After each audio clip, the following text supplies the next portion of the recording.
Hello বন্ধুরা, কেমন আছো সবাই? আজ আমরা দেখব কিভাবে পেপার কাপ বানাতে হয়।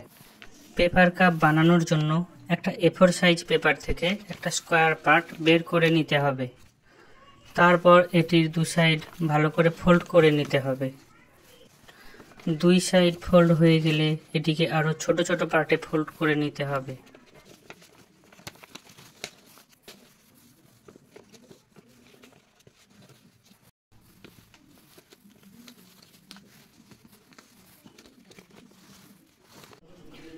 ভালোভাবে ফোল্ড হয়ে গেলে ফোল্ডের প্যারালাল বরাবর এই পেপারটির 1/4 অংশ কেটে বাদ দিয়ে দিতে হবে।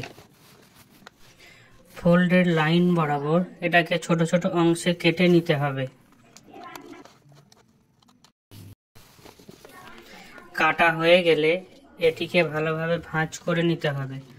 ভালোভাবে ভাঁজ করে একটা পার্টকে আর একটা পার্টের ভেতর ঢুকিয়ে ব্যাক সাইডের কাটা অংশগুলোকে একে অপরের সঙ্গে ভালোভাবে আটা দিয়ে আটকে দিতে হবে। এবার চলে আসুন আমরা দেখে নেব কিভাবে কাপের ডাঁটি বানাতে হবে। সেই জন্য একটা পেপারকে খুব সরুভাবে ভাঁজ করে নিতে হবে।